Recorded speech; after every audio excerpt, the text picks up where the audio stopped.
अपने बयानों के लिए अक्सर सुर्खियों में रहने वाले सुबसपा अध्यक्ष ओम प्रकाश राजभर ने एक बार फिर ऐसा बयान दिया है जिससे यूपी की सियासत में हलचल मच गई है। ओम प्रकाश राजभर ने शिवपाल यादव को लेकर एक बड़ा दावा किया है। क्या कुछ कहा है वो आपको बताएं, उससे पहले उत्तर प्रदेश के डिप्टी सीएम केशव प्रसाद मौर्य का शिवपाल यादव को लेकर यह बयान देख लीजिए।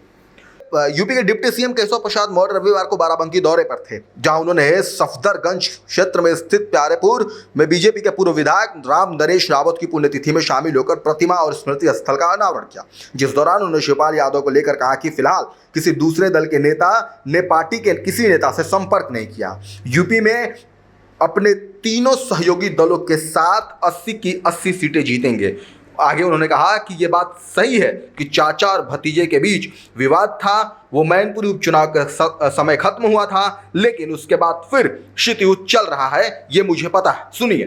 मैं ऐसी कोई बातें नहीं करूंगा जिसके लिए कोई भी दूसरे दल का व्यक्ति कोई हमारे पार्टी के किसी नेता से संपर्क नहीं किया है। और दूसरा, ओम प्रकाश राजभर जी जो बोले उसका सवाल मुझे लगता है उनसे ही करना चाहिए।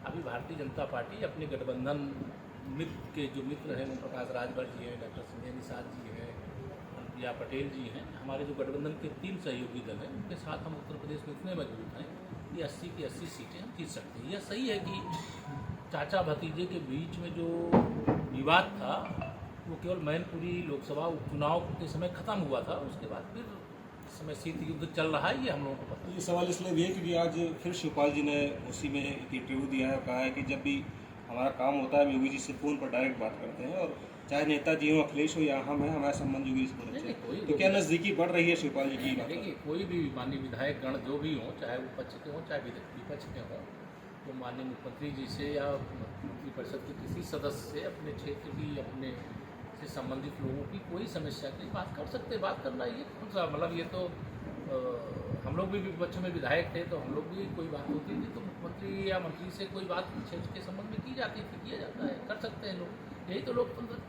का सौंदर्य है। तो सुना आपने, लोकसभा 2024 को लेकर सभी पार्टियां सक्रिय हो गई हैं। आरोप प्रत्यारोप का दौर भी शुरू हो गया है। इसी कड़ी में ओम प्रकाश राजभर से शिवपाल को लेकर सवाल किया गया तो ओम प्रकाश राजभर ने भी शिवपाल को लेकर बड़ा बयान दे दिया। जो कुछ कहा उसके बाद से यूपी की सियासत में हलचल पैदा हो गई है। अगर ऐसा कुछ जरा सा भी हुआ तो अखिलेश की मुश्किलें और भी बढ़ सकती है। ओम प्रकाश राजभर ने दावा किया है कि आज वो गांव-गांव भटक रहे हैं, जिन गरीबों की बस्तियों को वो कभी नहीं गए, आज वो वहां जाकर वोट मांग रहे हैं। जो पहले अखिलेश जी बार बार कहते थे कि शिवपाल जी बीजेपी का काम कर रहे हैं, तो यहां भी शिवपाल यादव, राम गोपाल जी और अखिलेश जी आकर बीजेपी को ही जिताने का काम कर रहे हैं। वो अपने जीतने का काम नहीं कर रहे हैं। उन्होंने कहा कि लोकसभा चुनाव के पहले शिवपाल यादव बीजेपी ज्वाइन कर लेंगे। ये बड़ा मामला होगा। जो महाराष्ट्र में हुआ वो घटना यूपी में भी होने जा रही है। सुनिए। विधानसभा के अंदर 2 घंटे 12 मिनट के पूरे भाषण में माननीय योगी आदित्यनाथ जी के 27 बार उन्होंने शिवपाल जी से कहा कि जल्दी करो, देरी न करो, नहीं तो विलंब हो जाएगा, तब कुछ नहीं बचेगा। ये बार बार उन्होंने 27 बार उनको कहा। तो जब वो हमारे तरफ देखे तो हमने कहा, इशारा किया तो कहा नहीं घबराओ नहीं, हम आ जाएंगे। ये बात की पुष्टि उन्होंने इस बात को कहा। और ये कटु सत्य है कि आप देखते जाइएगा, महाराष्ट्र की घटना यूपी में होगी और किसी को अभी पता नहीं है ये कब होगी, इसकी तारीख हम नहीं बताएंगे अभी। बहरहाल आपकी इस खबर पे क्या राय है हमें कमेंट बॉक्स में जरूर बताएं। वीके न्यूज उत्तर प्रदेश उत्तराखंड, सच का सारथी।